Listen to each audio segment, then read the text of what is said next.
afternoon, everybody. My name is Lucia Quechu. I'm a professor in the English department, and I am so happy to introduce our speaker today. This event is organized in collaboration with the Hispanic History Committee, and we are grateful for the members of the committee who are here. We want to extend our gratitude to the Writing Center who's giving us the space, and we want to thank Dana for always supporting our work with process and text. I wanted to remind everybody to silence your phones, and the way the event will work is that our speaker will read from his work. He has books that he has brought for us to have a look, and there are books for sale. And after he talks, I'm gonna open it up for questions. For my students who are in the room, I want you to think of good questions to ask, because it's a form of love, it's a form of gratitude to make sure that you ask questions at the end of the talk. And I'm going to give a chance to Mehmet to say a couple of words as well. I have known David Gonzalez for many years, and I've always been impressed with his work. He is a poet, playwright, storyteller, musician, artivist, and keynote speaker.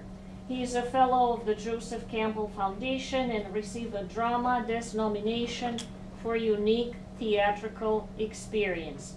David is the recipient of the Lifetime Achievement Award for Sustained Excellence. So I'm delighted to have him here, and thank you, David. And I wanted to invite Mehmet to say a couple of words and to tell us more about the other events organized by the Hispanic History Committee. I represent the process and text activity. It's an organization that's part of the English department where we invite readers on campus. So we have several readers coming each semester. The next one is coming later in October.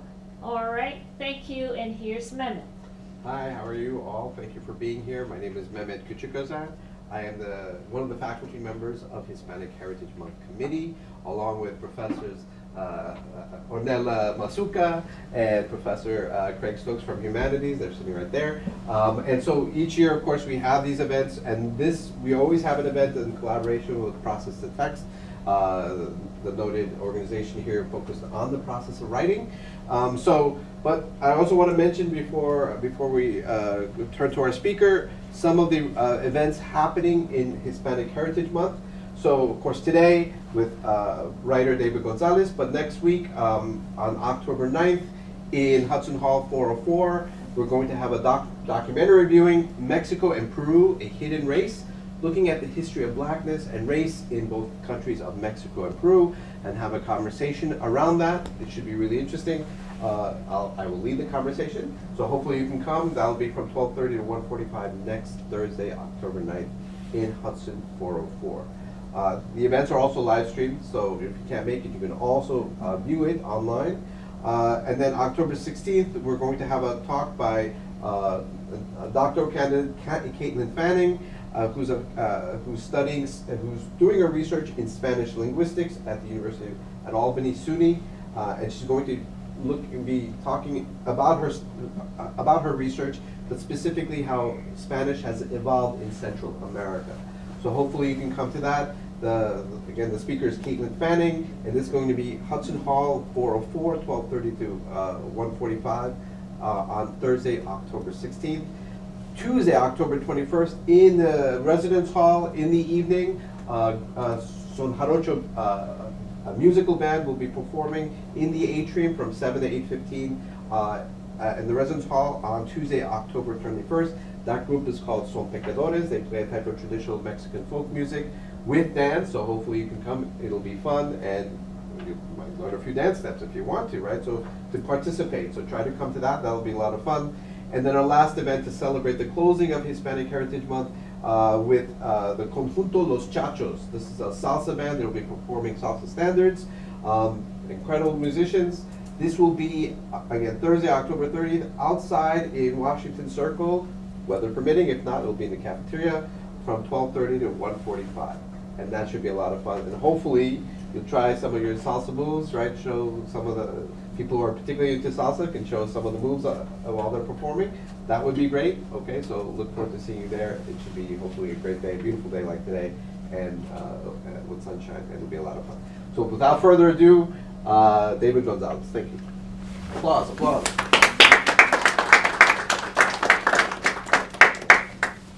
Good afternoon, everybody. Felicidades, buen día, and what's up? It's a pleasure to be here, and a privilege, honestly. Thank you for the lovely introduction. My mother comes from Puerto Rico, my father comes from Cuba, and I come from a place lovingly known as La República of the Bronx. I'm turning 70 next year, and I've been blessed with wonderful teachers who guided my journey, and I continue to study. And hopefully that'll be a lifelong thing. On my way over here, I live on the other side of the river. I was listening to someone speak about silence. What a topic. We always have a choice, man. When we speak, where do we speak from? When we write, where do we write from? And that's a squiggly line. It's always shifting and changing. Lately, as I've been confronting the deaths of friends and family, my own aging, silence has been something I've been more and more curious about.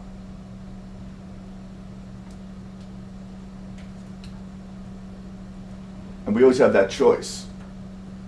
Where do we speak from? Where do we write from? And it evolves through life. There are things that are of concern to me that I didn't give a shit about a few years ago, but now they're really important to me. I'm sure that's true for you too. One of my concerns and interests is in deep time, deep history. So I'm going to give you a couple little things that come out of the mythological world, and then we'll move into some of the contemporary things and the futuristic worlds that I'm playing with these days too. So in mythological, there's this beautiful book called Memoria del Fuego, Memory of Fire, by the fantastic Uruguayan writer Eduardo Galeano. If you take one thing out home from this brother laid it down. Equal parts poet, historian, and journalist. Can you imagine that? Equal parts poet, historian, and journalist. His essays, just beautiful. And this book, Memoria del Fuego, it begins with 80 pages of pre-Columbian myths, mitos pre-colombianos, stories of the indigenous people of Latin America. And I'll do one of them for you.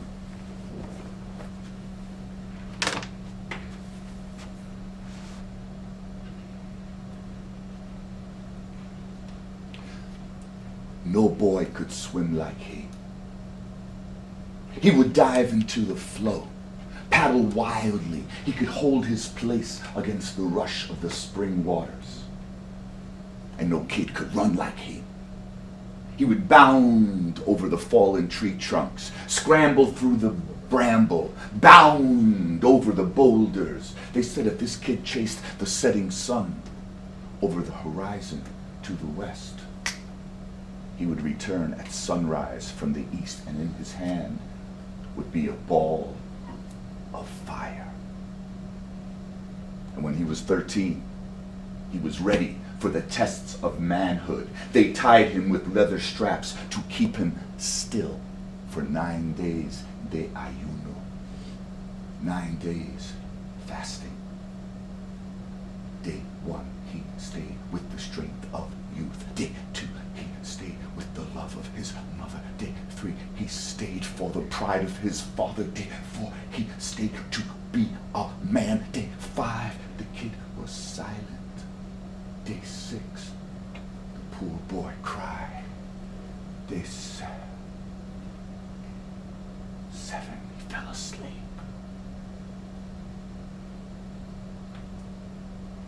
Day 8, he woke to the sound of a voice. A woman's voice whose song was the song of his own soul. Day 9, he sang out with the invisible one and promised her his devotion. And when he was untied, the chief of those people took the kid in his arms and said, "Bro, you're good, man. You're good enough to marry my daughter." But the boy got out of the old man's grip and he ripped into the forest, into el bosque, buscando, corriendo, buscando, corriendo, looking, running, volando, creciendo alas y volando, growing wings, flying through the forest, seeking that voice, that song. He made a nest out of mud in the shape of a little oven. And the Guarani people to this day call that bird el hornero, the oven bird. And they say that his song is so filled with duende, with longing, that if you hurt the oven bird, you will bring thunder and lightning down onto our earth.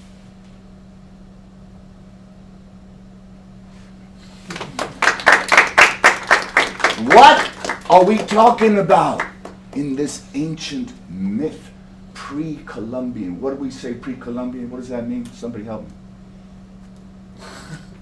Before the arrival of Columbus. Yes.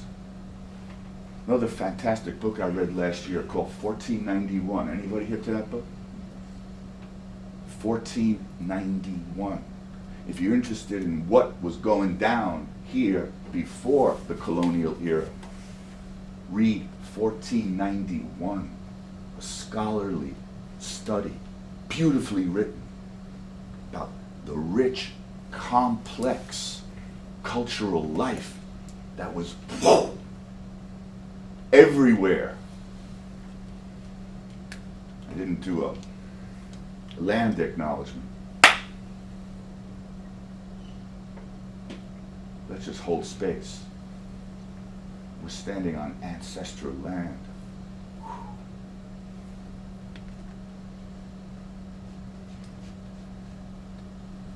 So Galeano's books were so important to me. And it's so brilliant that he starts with the mythological. And how do those stories come to us? The way it just went down. Mouth to ear, heart to heart. So my rooting in the word really comes out of this deep history. I grew up in the Bronx. I'm going to recite another poem for you.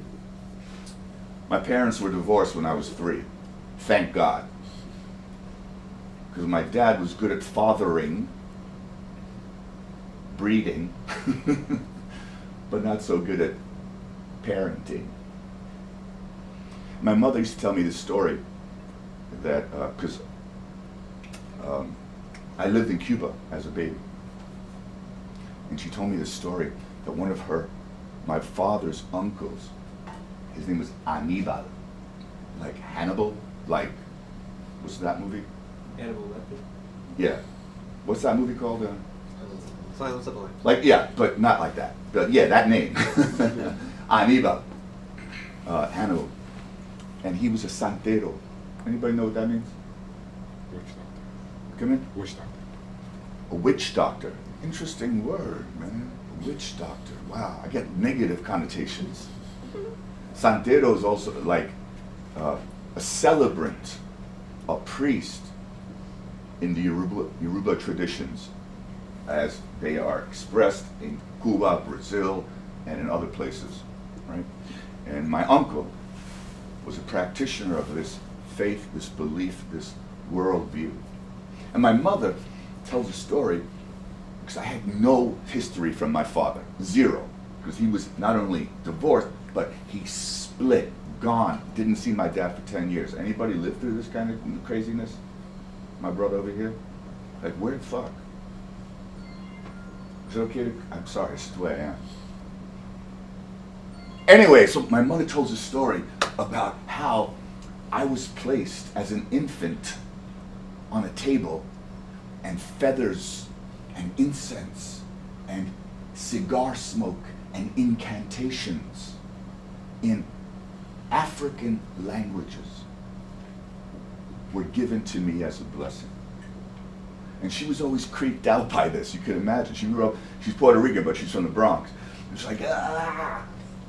But that was the one little thread of kind of spiritual blessing that I had from my father's lineage. You know what I mean? When you can hold on to something that's tenuous, that's important. You feel that in your own lives? Was there a moment from your own early histories like, hold on to that? Anyway, so here's a poem I wrote. I'll do it in Spanish first and then in English. You can imagine conga drums.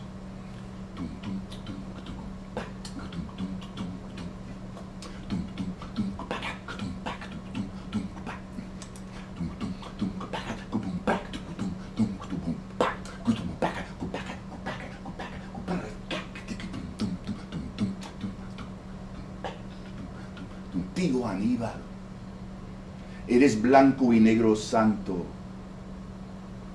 fumando tu tabaco y haciéndome las bendiciones urubá.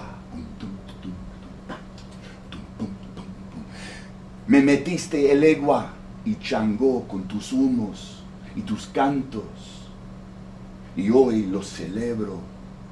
Convivo en este ahora con esos espíritus rumbando por mi ser, como el espiral de tu humo y como los gestos de tu propia biografía. Tío Aníbal, you are a dark and light priest, smoking your cigar and giving me the ancient African blessings. You gave me chango and elegua. And today, I live with these spirits dancing through my being like the spirals of your cigar smoke and like the gestures of your biography.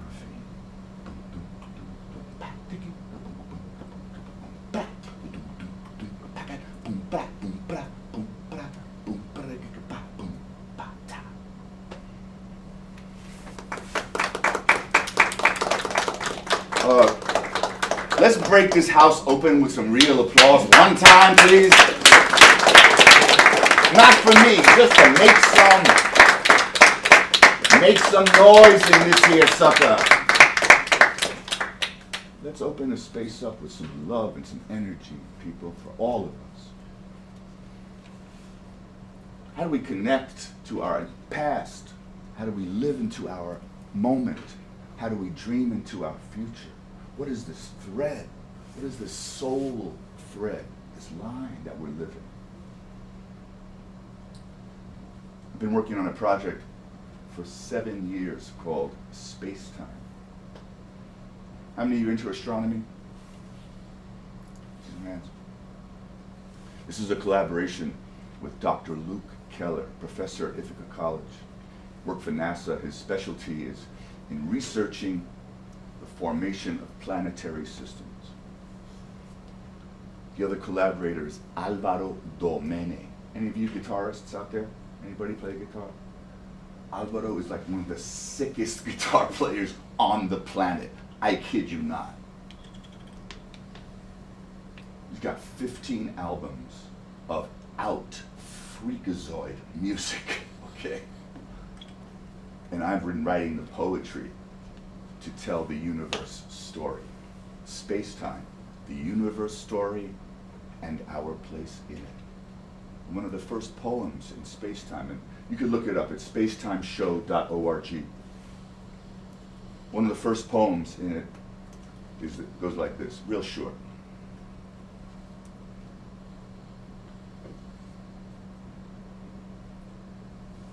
Six-month-old Isabella, swaddled in her father's muscular arms. I'd held him when he was newborn. Now he gazes into his daughter's eyes, lost in the miraculous moment. Where did she come from, I ask? A sly smile creeps onto his mouth. No, dude, not that. Where did she come from? His grin dissolves into blank confusion. What do you mean, he says? I mean, bro. Where do stories like this begin?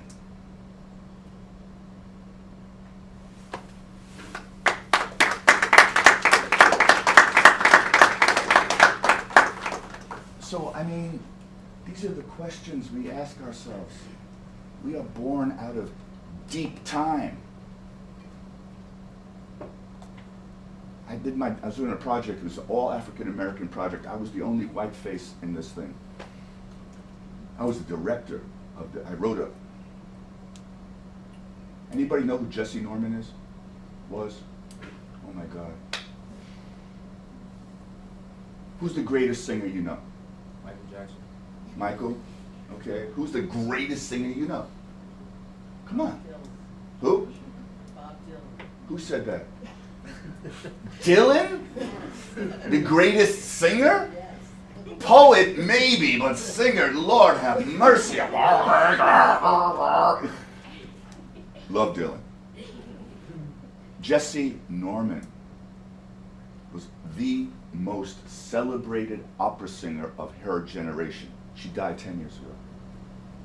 When France celebrated its independence, 200 years, an African-American woman was dressed in a 200-foot-long gown at the Eiffel Tower, the French flag, singing their national anthem.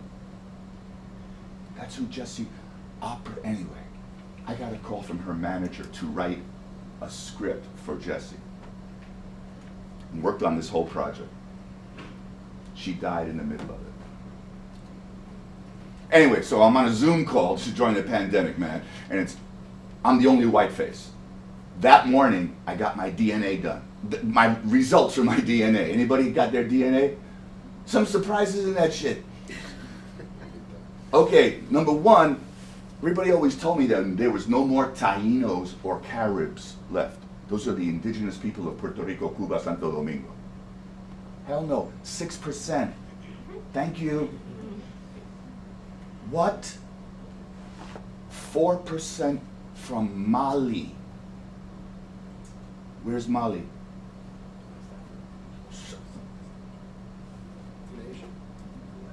It's West Africa. And 3% from Nigeria. This. Get your DNA done, little. You might be surprised, man. You would never think, right? Look at me. Okay, 60% from Iberia. Where's Iberia?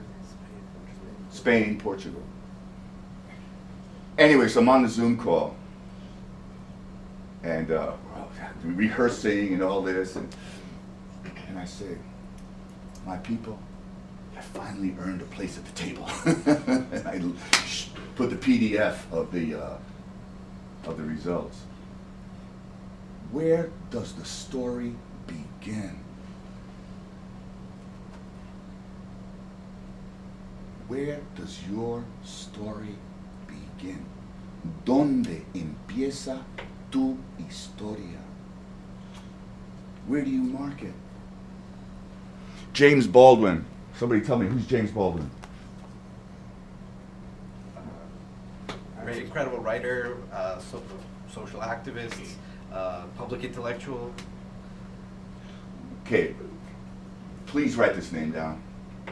James Baldwin. B-A-L-D-W-I-N.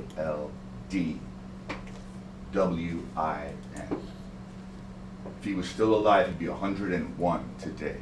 One of the greatest writers and thinkers to live in this land, even though he split because he was gay and he was black, and he was like, hell no, I'm getting out of here, and moved to Paris, where he was like, oh, wow, I'm a human being. He spent 10 years in Turkey. He spent 10 years in Turkey? Damn, I did not know that. So I was doing a gig in Greenville, South Carolina. In Greenville, you've seen towns like this. Even it's going on in Poughkeepsie right now. Towns that have been struggling for a while, yes? And they got some money from I don't know where to revitalize downtown. And what they did, one of the projects that they did was they took the whole downtown and they stopped cars from coming down there. You know that kind of deal, right? Then they gave artists a chunk of the sidewalk. And you could put something in that side, like it was cement. And there was like, somebody put E equals MC squared. What's that? Somebody else put like the music of something like Beethoven. And I'm walking, I see this quote from James Baldwin. And it's literally stopped me. And the quote of Baldwin says, "If you know from whence you came, there is no limit where you can go." The word whence is a little weird. I'll say it another way. If you know where you come from, you're free. And I took it to heart. Because like you, like all of us, a deep, complex history. I'm making an assumption there. If you disagree, you can tell me. But we have deep, complex history. And James Baldwin, his invitation is to become conscious and to name where you come from. So this is a poem of mine called Where? Oops, wrong page.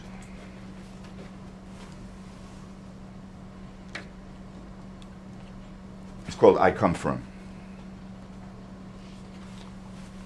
And I'm going to name a lot of places and people and things. If anything, you recognize anything, just give me a snap or a tap. I need to know that you're hearing me. Some of it you won't get, okay, because it's generational and it's specific. But if there's anything you get, give me some back, okay? Let's just practice one time. I'm saying something you know. Thank you. James Baldwin said, "If you know from whence you came, there is no limit where you can go." I come from the Bronx. The 6 train. Stickball. A few snaps. Stickball. Stick-ups. Selling scorecards at the Yankee games. I come from Lupita and Manolo, she from Tiffany Street, Bronx, USA, English at school, Spanish at home, Tar Beach. Anybody know what that is? Top of the tenements, you put tar, that's where you go to hang out, Tar Beach. The University of the Streets. He from Santiago de Cuba, light-skinned, privileged playboy. Saturday nights at the Tropicana, partying straight through to Sunday morning mass. I come from a broken couple. I come from a happy home. I come from rivers of migration Arabian, Iberian, European, Indian, African. I come from Laureano and Berta, my Cuban grandparents, Catholics, merchants. They gave grenades to Fidel and the mountain rebels and thought of Spain as their ancestral home.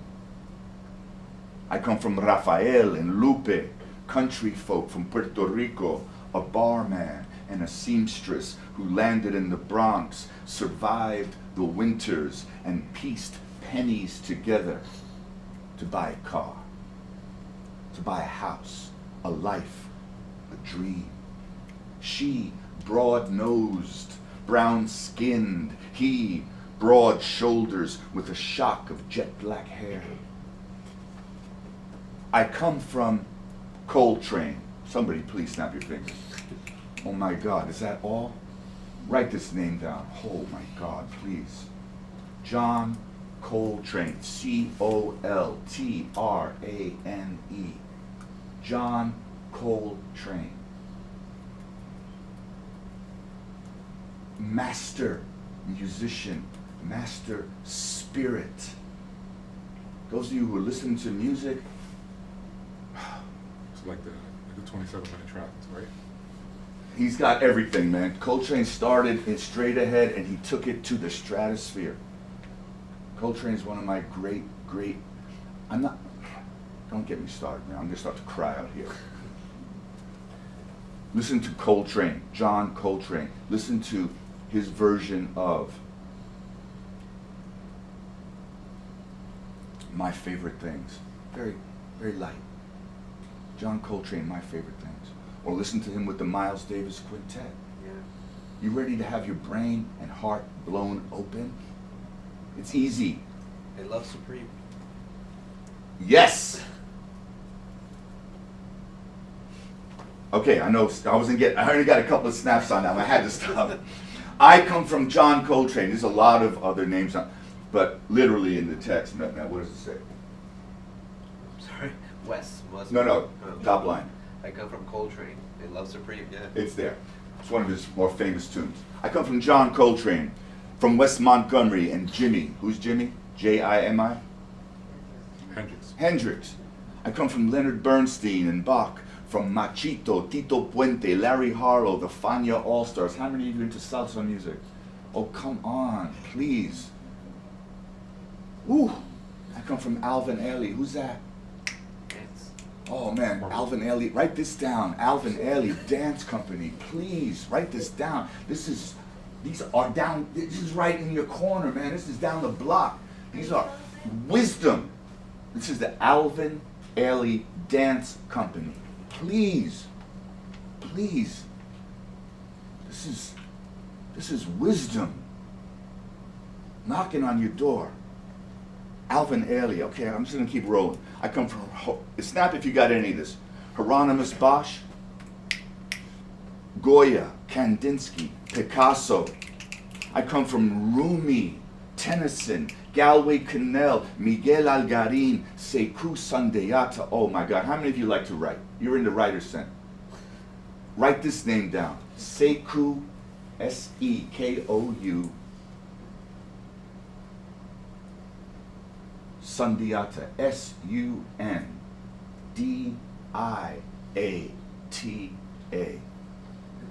Sekou Sundiata, African-American from Harlem.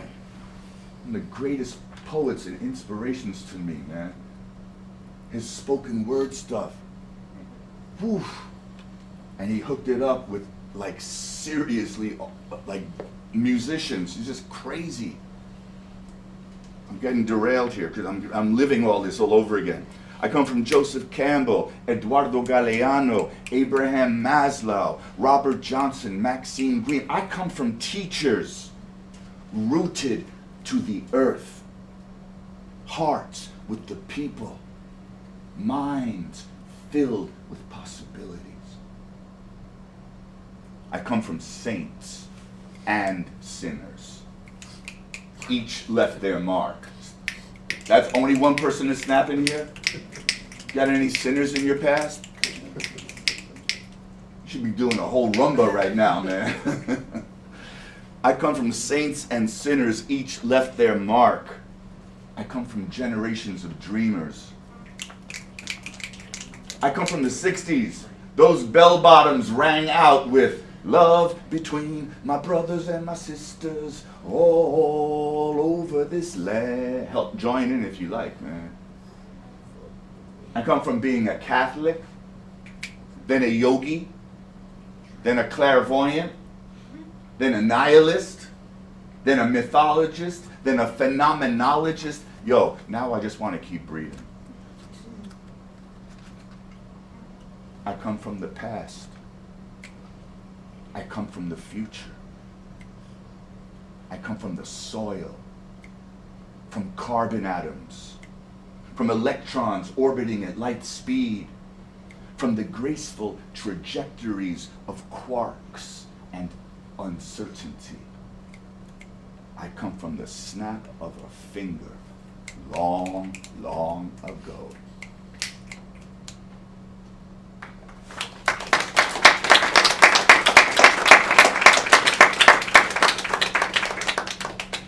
I wish we could do this now, but we can't do it now. But my invitation is for you to do this.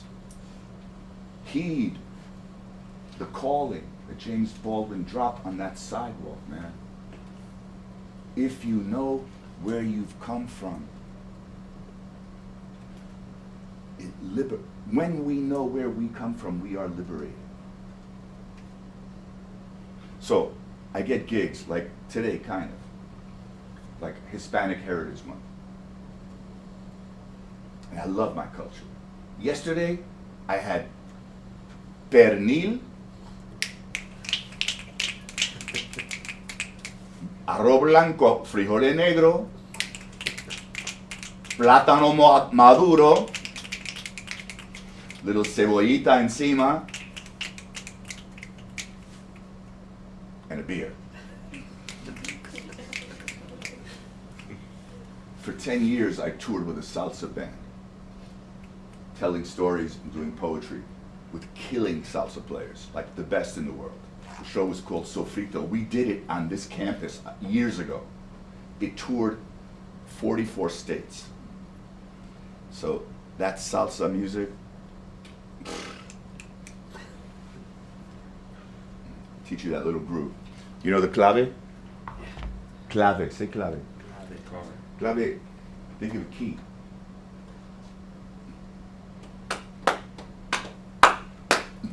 Come on.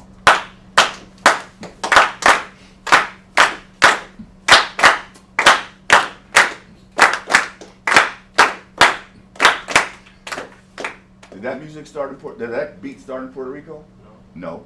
Did that start in Santo Domingo? No. Did that start in Brazil? No. Where did that music come from? New York City. New York City? No. That rhythm came from West Africa, bro. No, it didn't. Yes, it did. Not salsa, but that groove. The clave is that's the diaspora of ancient wisdom.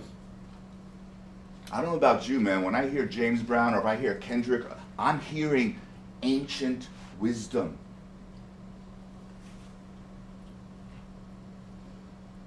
Ancient wisdom. How many of you ever heard of Savion Glover? Oh my God. Write this down. Write this down. Savion, S-A-V-I-O-N. Savion Glover, like you put on your fingers. We need more time, man. How many of you heard to dance? Okay, Savion has taken all of African American rhythmic dance, tap dance, and brought it so far into the future that your mind will break open and your heart will pour forth with inspiration. I saw him do a duet with Jack DeJohnette, great jazz drummer. The wisdom of West African traditions brought through into contemporary times with generosity and beauty.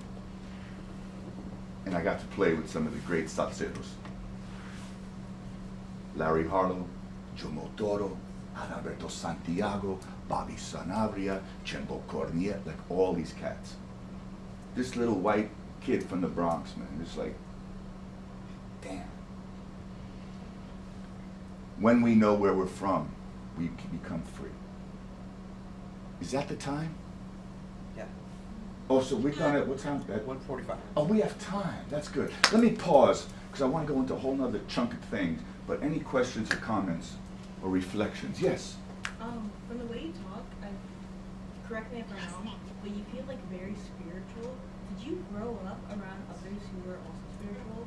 Or is this something like you found your own path and you like stuck with this? Thank you. What's your name, sister? Kate? Kate? The question is, what is spiritual? That's what it is. The definition. I'm not asking for a definition. Okay. I ask myself, what is spiritual? When we're given a beautiful plate of food by someone who loves us, and we think about where that comes from, in the context of safety and generosity, that expression of magic and love, it's just a meal, or is it an altar? Go walking in the woods, a day like today, look up at that blue sky, those gold leaves. Is this just another day? Or are we in a sacred space? When you see a baby and you look into those little deep, deep, deep, deep, deep, deep, deep, little what is going down? Every moment is an opportunity to sit at the altar. This is an altar. So, to answer your question, no, I did not grow up spiritual. I grew up Roman Catholic. And there's a difference. I'm not dissing Roman Catholics. It did not work for me. How did you like branch off? Did you like have, wait a minute, this is who I want to be? Or did you have a, this seems nice, I'm going to try it out, and then eventually stuck? Pilgrimage. I left one place, I tried this, I tried that, I tried this, I tried that. How many of you relate to what I'm talking about? Anybody? Oh, let me try this, let me try that. Is that me? What's this? What's that? What's that? What's that? So there's what you might call the outward spirituality. That is the constructs, what the various types of faith, the places where those things occur, the histories and traditions associated with those structures. I would call that externalized. Interior spirituality is quite simple. It's presence and honesty with self, and the loving connection with every possible moment of breath and beauty that surround us. So, how did I come to that? A lot of mistakes. A lot of opening the wrong doors and looking in the wrong places. Say, not that, not that, not that. Clap your hands if you know what I'm talking about. Not for me, just acknowledge it, because it's true for me. Any other questions, comments? Yes? I had a very similar point about your movement. I noticed that as you're storytelling, you use your whole space. You use the highs and lows of your voice, you move around in the space. And my question would be, where does that come from for you? Like, what is the process from when you started storytelling to now that brings you to such, like, as you speak, it takes the air? Good question. And I like your bow. Thank you. First of all, everybody's got their own style. Style is really important. I'm looking out at you now, right? Nice touch with the purple hat. You could have worn black hat, right? But it's, right? Pink, boom, right? We're all, that's just how we dress, how we speak, how we move, how we fix up our house, the kind of car we drive, how we blah, blah, blah, blah, blah, blah, blah, blah, blah. So everyone has to find their own way. Movement, to me, is a whole other language. I love to move. Clap your hands if you like to move. Sounding. My book is called Soundings because I'm very interested and committed to how words spring to life when we bring our voices to them. For me. Words themselves, how you choose this language that is born out of silence and all this cultural history. It's a whole other thing. When I teach storytelling, I call it the 4 rivers. There's a river of text, there's a river of sound, there's a river of movement, and there's a river of imagination, how that all comes together. I had a friend, John, may he rest in peace. This guy could not move at all. He was wooden. He was like, it. But his poetics, how he spoke, he didn't use his voice, but his language was so. You ever meet somebody like that? And then there are people who can't hardly talk, but when they start to move, it's like, oh shit. Alive. You know what I mean? So, how did I come to it? Gradually, but joyfully. Any other questions, please? Yes? It's kind of a 2-part question. So my first question would be, you spoke about in like the poem you were writing about yourself and your life, and when you were first born, the experience you had with the Santero. Yeah. And basically that was the only thing you got from your father's lineage. Yeah. Is that something, I mean, it's kind of a rudimentary, but I'm sure you still keep parts of that because you wrote that. So what, from that experience, is that what you got with your father? What have you learned about yourself? And then the second part is, you've experienced like different religions or experience with different things that you've throughout your life. What's the most valuable lesson you learned from? You mentioned like all your mistakes and all the different things that you've learned up until this point. You want me to answer that question? We gotta go have a dinner, man. First part about my dad. Yeah. My father was a very interesting, complicated,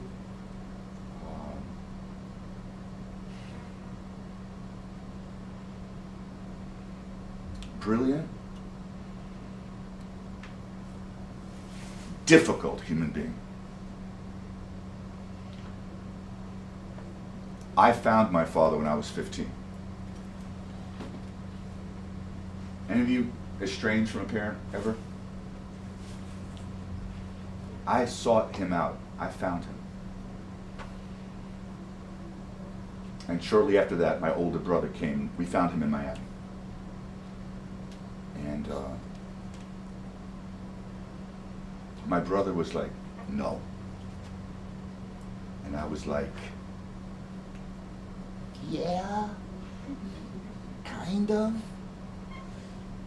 So I learned boundaries. How to take what I could without being overwhelmed by his needs. Healthy boundaries. Who's got issues with that sometimes? Thank you. Be honest. Be real. Right? How many of you ever like, you give more than you know you should? And then you pay the price for it? Yeah. That was my deal with my dad. He passed away. And now I can hold him in a space of gratitude for this life. And there's a whole long story there. Second part of your question, I want to honor it. Where I've come to now.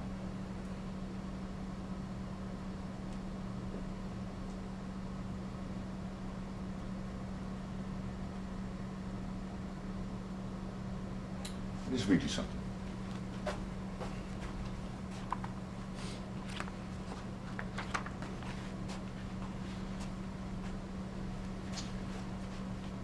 It's a great question, but it is big.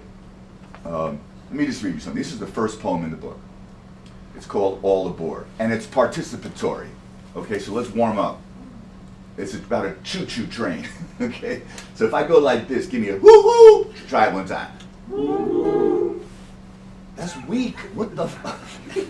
I'm over here sweating for you people. Give me a little back, damn it. Woo-woo. Come on. Woo-woo. There we go. It's called All Aboard. All aboard. Woo-woo. The trains keep on chugging. I get on yours, you jump on mine.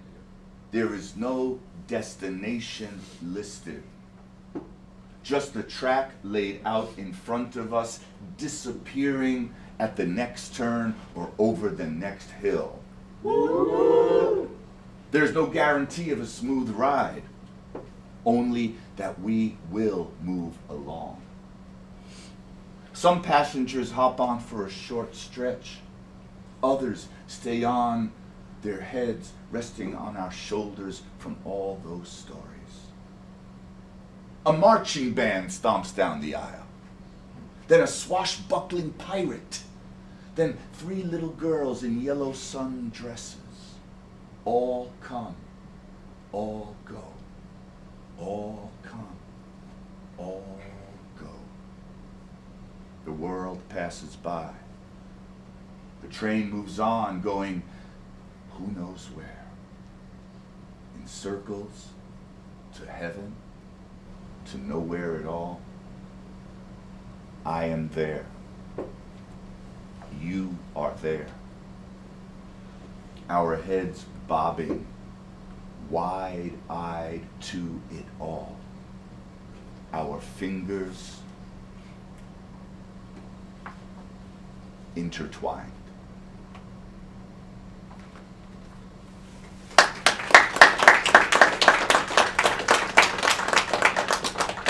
So what is that? What is that? We're in this journey. We're in this journey. The Beatles, Magical Mystery Tour, man. That's an old reference. Magical Mystery Tour.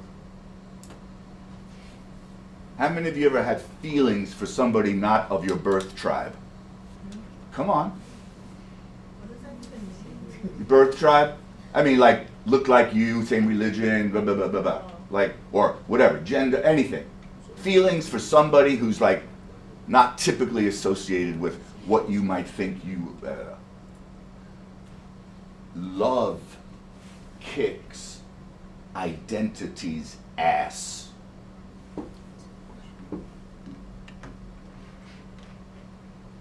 I'm going to say it again. Love kicks identity's ass. I am this. Oh, wait. Love brings me to that. No, but I really am this. Wait. Love brings me to that. That might be a stretch for you to take in right now. I'm almost 70. The power of love is where I'm at. Cool? All right. How we doing? What do you want to hear? What do you want? What do you want? Like stories? Story? You want a story or a poem? Something everybody else. No, I'm asking you, man. Me? Yeah, what do you want? Story. Story. All right, do a story.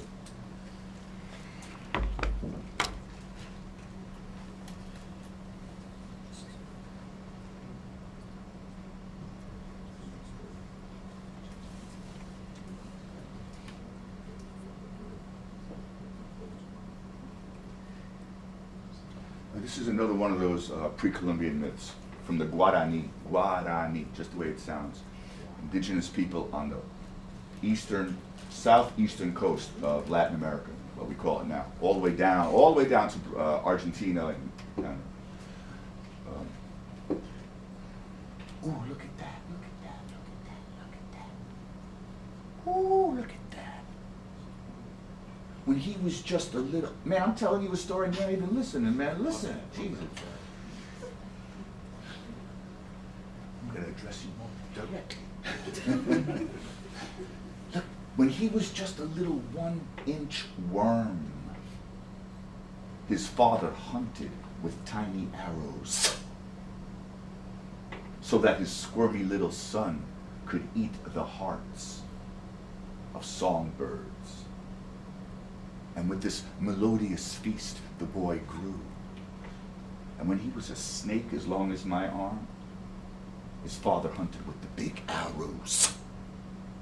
The birds fell to the forest floor till the skies were empty. There were no more. Then Papa hunted the jaguars. He set his traps. He caught them, clubbed them, cut them, gave their hearts to his serpent son who devoured them. And he grew, and he grew, and he grew, till no more jaguars walked the earth. And then Snake Boy said, Papa, tengo hambre, I'm hungry, please give me human hearts. And Papa emptied the village of all the two-leggeds until he had to go further and further and further to find food for his serpent son. Until one day, Papa was hunting, hiding high up in a tree when he was found and taken down. Snake Boy waited and waited. But driven by hunger and pure love, he set out to find his father. And when he came to the village that had taken him, Snake Boy coiled himself around it to squeeze out his vengeance, his rage, his anger. The villagers were terrified. They dipped their arrows into the fire and released them into Snake Boy's skin, into his long muscles, into his spiny bones. But yo, Snake Boy didn't stop. Man, Snake Boy didn't stop. He rescued his father, and then he jumped up into the air. And he's still there, alive. Snake Boy is alive. He undulates through the universe. His skin shines with the light of 1 billion arrows. You don't believe me? You could see him for yourself on a moonless night. When you look up and see the Milky Way, that is Snake Boy today.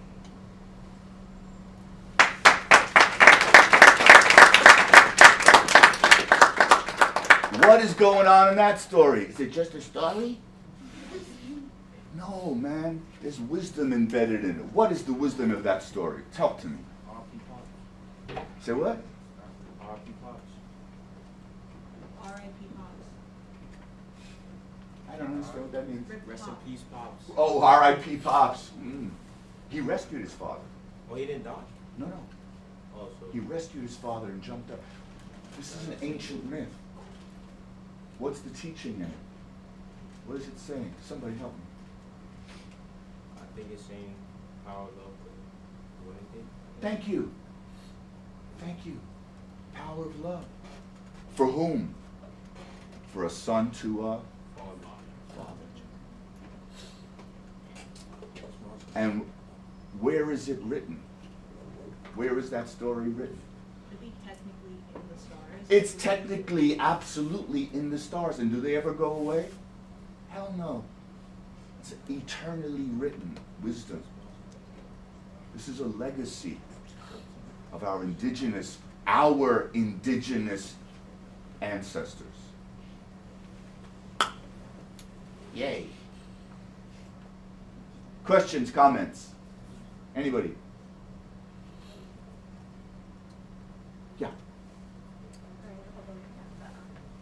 When you create or perform, your performances blend music, storytelling, and poetry all into one. when you are creating and you're like in your space and doing that, which comes first to you? Is it music or is it like dance? Oh, thank you. Can you hear the question in the back? I often will combine poetry with music, movement. Also, I've done a lot with video projection. If you go to my website, my website got hacked. It leads to a gambling site in Thailand. As of an hour ago, I was going to show you. I'm not kidding. Don't go to davidgonzalez.com unless you want to lose some money. Why you put the parlay down? Parlay? Parlay, yeah. What is that? Oh, the parlay, a gambling thing. Yeah. No, man, I'm scared of that. Anyway, what comes first? When I hear a good story, I'm often intrigued, confused, and inspired. When I was a kid, I wanted to be an archaeologist. I wanted to go to ancient sites and dig stuff up, carve it out and learn about it. I was in Turkey this summer, and I went to the Archaeological Museum in Istanbul. But for me, when I find a story, I want to learn about it, so I do a lot of research, different versions of it. I start to play with it. I start to find different language. And then I start to add my own movement to it. So I'll do what we're doing here. I'll just kind of experiment until I feel it has a flow. And once it has a flow, then I'll go to my team. I have a whole team of designers, musicians, stuff. My buddy Daniel. 25 years we've been making projects together. And Daniel will start to compose. I say, no, no, like that. No, no, like that. Oh, yeah, like that. Oh, that's awesome. What about that? Music. Then we work with lighting. What's the mood? How's it change? Video design. What's the background? What's the foreground? So my career has been like little by little adding stuff like that. So it always begins with this curious object of the story, this artifact, this ancient thing. What does it mean? Clean it up, see what it is. And then from that, voice, movement, music, lighting, and just build around. But it always stays true to that initial exploration of the artifact. Does that make sense?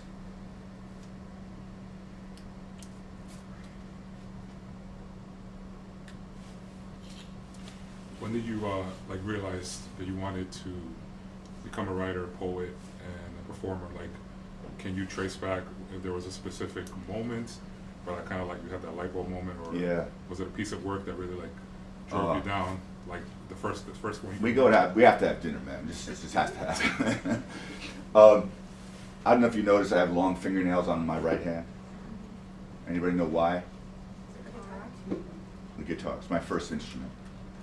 Music is my first love.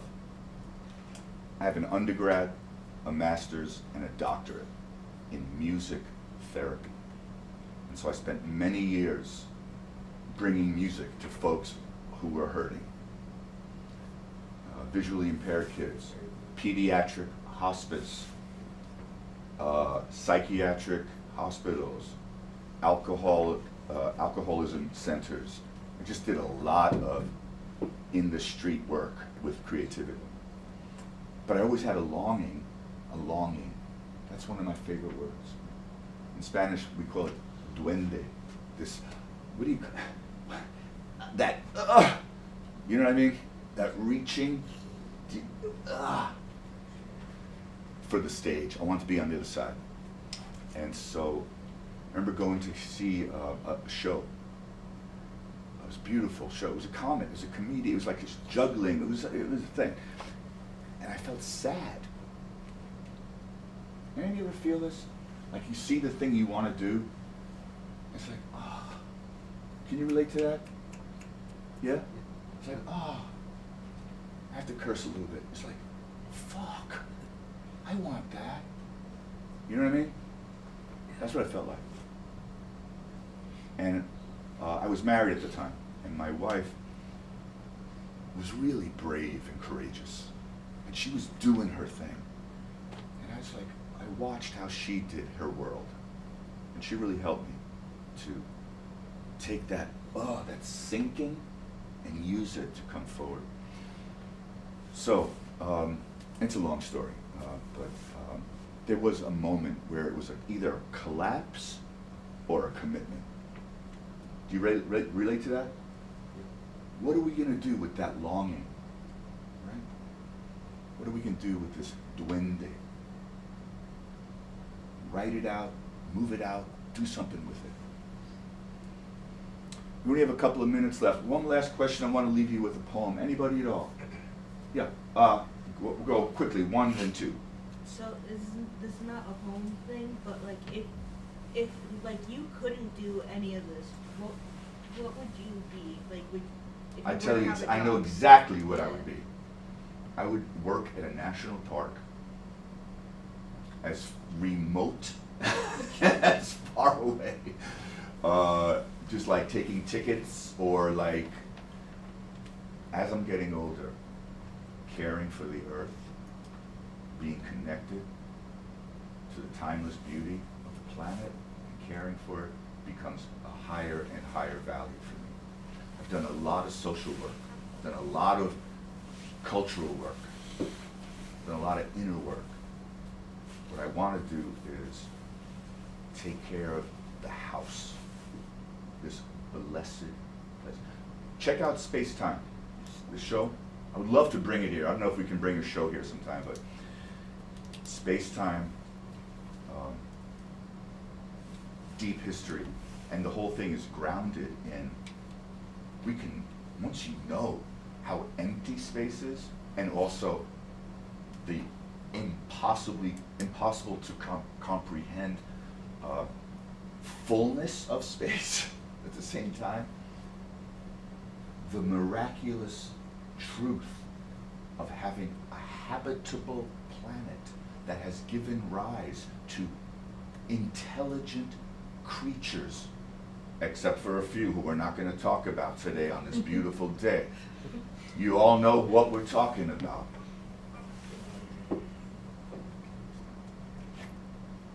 This is a miracle. So, that's where I would go. Yes? I was going to ask you, if you had one message to young storytellers, poets, musicians, or like about anybody that looks up to you, what would you say? The question is, if I was going to give a single message to young storytellers, poets, artists, musicians, what would I say? I'd go back to Baldwin, and I would say, if you know from whence you came, there's no limit where you can go. So the instruction there is to be fiercely committed to your own understanding. And in my opinion, that's going to lead one place.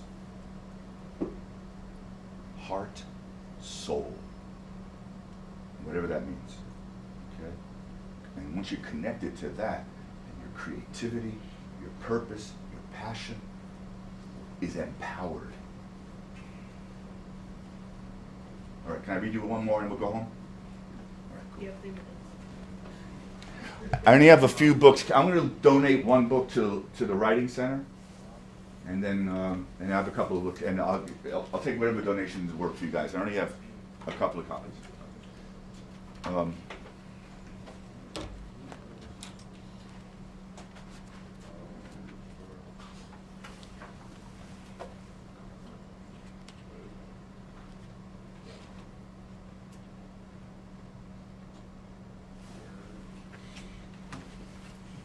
This is a recipe for blood. How many of you got a friend who you feel closer to than your own relative or brother or sister? Look around the room. You got a friend who's like, oh, you're my brother. Really? One more time, hands up, look around the room. Natural phenomenon. You got to get more friends, man. Would somebody please befriend this guy, man? Jesus. This poor guy's got his hands on his lap. You tight with your brother? That's cool. I wish I was closer to my brother, honestly. So, anyway, recipe for blood. Like wine. And I need some give back. If you feel anything that's touching you, just make us something. Give me something. Okay? Let's make this a family today, right here, right now. Like wine, it can be made. The ingredients are common, but the effort is such that few take the time, because love is hard work. This blood type is not born in the marrow, but carefully cultivated from the fruits that grow in the fields of the heart. The recipe calls for time and courage. The simple ingredients must sit together and seep courageously into each other to exchange their flavors and slowly blend their tastes into a new tongue color, the burgundy wine bouquet of human love. Man-made blood flows invisibly. When I say man, you know what I'm talking about? Human, okay? I'm going to edit that right now. Human-made blood flows invisibly through its co-creators. Across oceans and mountains, even the valley of the shadow of death does not damn its determination. This blood is invincible to all illnesses except neglect. So, be your brother's keeper.